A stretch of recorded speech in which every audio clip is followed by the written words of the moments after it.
It's hardly a secret that Sony's always had a thing against crossplay. They resisted against enabling the feature for PlayStation for a while. In fact, they were the last ones to finally budge on this before finally enabling crossplay and allowing Nintendo, PlayStation, and Xbox consoles to have games interacting with each other and essentially joining their player bases for certain multiplayer titles. Sony was just incredibly stubborn about this, which doesn't sit well with a lot of people. You'll recall that back in 2017 when Sony was blocking crossplay for Rocket League and Minecraft while Xbox and Nintendo enabled the feature, the excuse they provided is that, well, we need to protect the kids, we need to keep them in the PlayStation curated universe. It's all about ensuring that children are not exposed to external influences outside of PlayStation. That's just something we got to think about carefully. Just the most obviously BS excuse. And then a year later, Sony's aversion against crossplay really blew up when Fortnite was blocked from having crossplay on PlayStation, and at the time, and still now probably, Fortnite was the biggest game ever, basically. And so this story really blew up. Eventually, Sony was facing enough backlash from all of this that they decided to play ball with everyone, enable crossplay on Fortnite and many other titles. And since then, Sony has been a lot more loose about that policy. But unfortunately, whereas the other publishers, Xbox and Nintendo, are 100% supporting crossplay with no caveats, Sony did implement a caveat that may discourage certain developers from implementing crossplay, and we might be seeing the effects of that with Borderlands 3 and its publisher. The following information was relayed by Randy Pitchford. As you can see from The Verge's headline, Borderlands 3 is getting crossplay support, but not on PlayStation. The only exception is the PlayStation platform, and Randy Pitchford said as much in this tweet. Good news or bad news first? Good news, an update for Borderlands 3 has been prepared for release that includes full crossplay support across all platforms. Bad news, for certification, we have been required by the publisher to remove crossplay support for PlayStation consoles. Now, there are elements to this statement that are a bit vague and unclear, like who is Randy Pitchford exactly referring to when he says we have been required by the publisher? Is the publisher Sony, or is it 2K, the publisher of Borderlands 3? The current assumption is that publisher refers to 2K and that they made the conscious decision to not implement cross-play support for PlayStation consoles.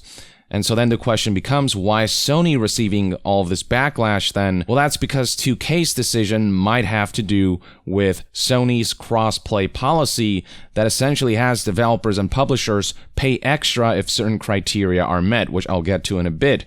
But a number of people have been inquiring about this. Journalists in particular, Liana Rupert from Game Informer asked, Morning Randy, was this decision made by 2K as the publisher or from Sony? Then we have Tom Warren from The Verge who asked, are you able to explain why? Is this related to royalty payments to Sony? By royalty payments, Tom is referring to a story that he published back in May 3rd, 2021, that I covered as well. The headline of this article reads, Sony really hated PlayStation 4 crossplay, confidential documents reveal. It was not, in fact, about protecting the children. It was just more of a business decision that for Sony it didn't make sense. Back when Sony was stubbornly not enabling crossplay for Fortnite in particular, Epic sent them an email with a proposal. First of all, saying that Fortnite is too big for you to not enable crossplay and not expect backlash. But beyond that, Epic proposed that if Sony were to enable crossplay for Fortnite, Epic would grant them a number of benefits, among them being that Sony could choose when, where, and how to announce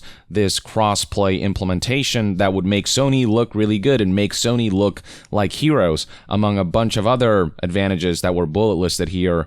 But even with all that, Sony didn't agree. And the response that Epic got was that cross-platform play is not a slam dunk no matter the size of the title.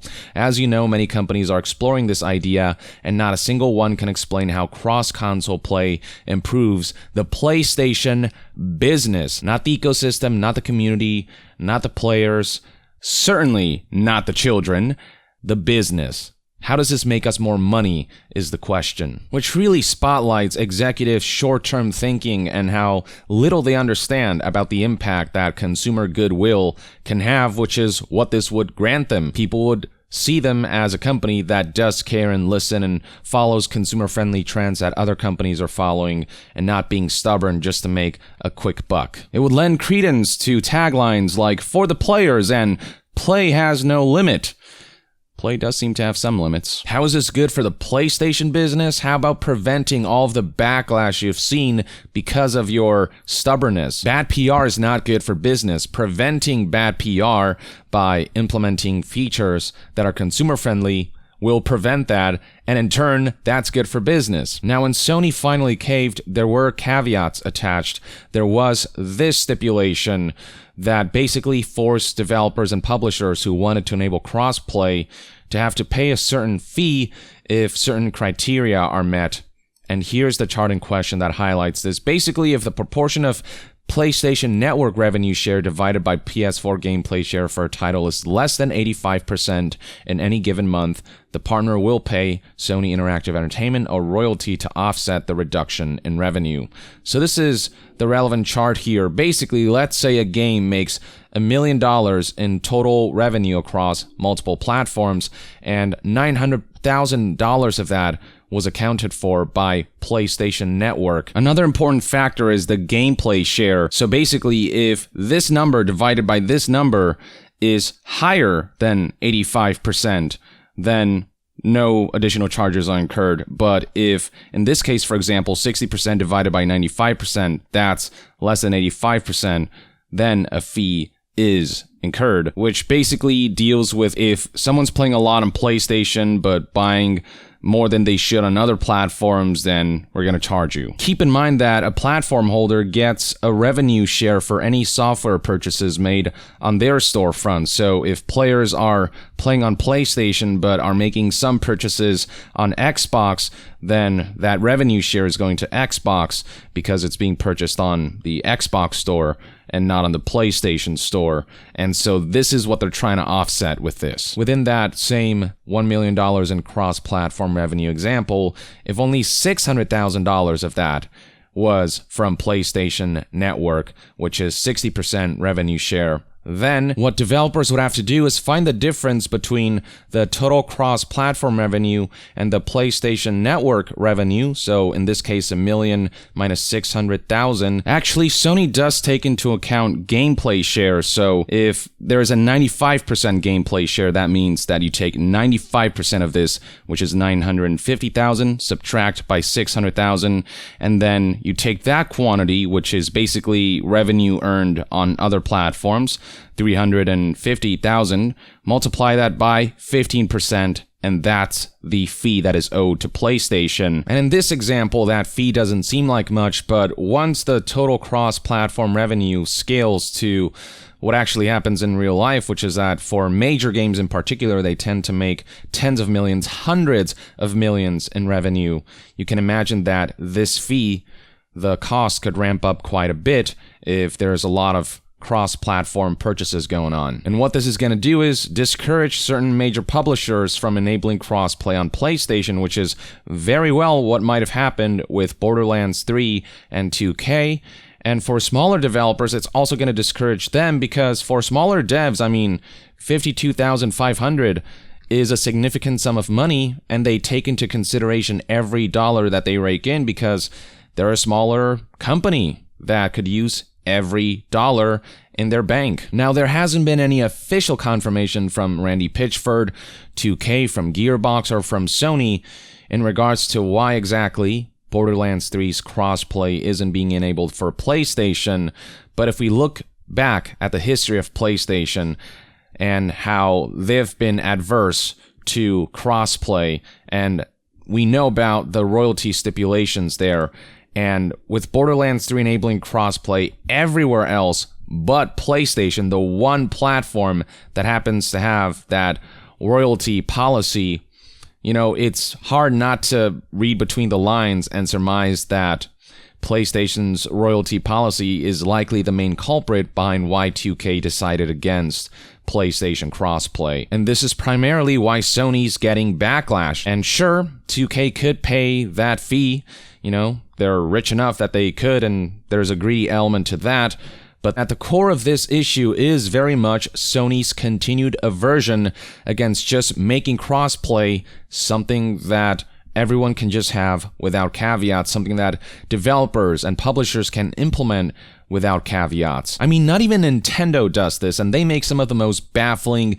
business and anti-consumer decisions despite the incredible games that they make. This cross-play stinginess is bad for business because of the bad PR this generates, and because now with PlayStation you've got an inferior version of games like Borderlands 3 because it's the only platform that doesn't support cross-play because Sony discouraged the publisher from implementing cross-play.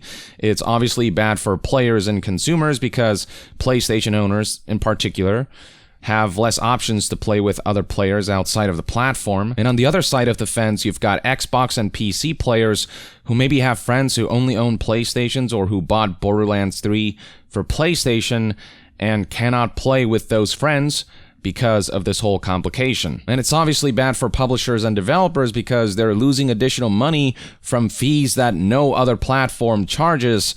And if they don't go with Sony's policy, then they're forced to not implement crossplay on one platform, and a segment of the player base is divided from the rest, which creates a less kind of united ecosystem. It's very clear that Sony needs to disable this policy entirely and go along with what other publishers are doing, which is just letting crossplay be an inherent feature to platforms and games. Now, I'll remind you again that we currently don't have any official confirmation on why Borderlands 3's PlayStation crossplay was blocked.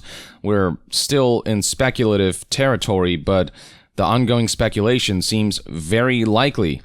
I don't think it's a coincidence that only on PlayStation is crossplay for Borderlands 3 disabled, and only on PlayStation do developers and publishers have to pay royalties for enabling crossplay. It's not hard to put two and two together from that, but until we get more official confirmation, I'm going to say that we're still in speculative territory, and I'll be sure to report back when we hear more definitively. But in the meantime, let me know in the comments below what you think about Borderlands 3 not getting crossplay support only on PlayStation.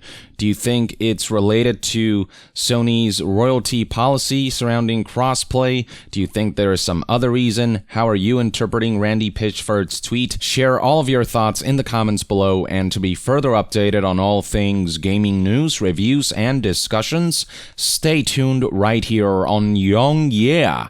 I'll see you guys next time. Young out.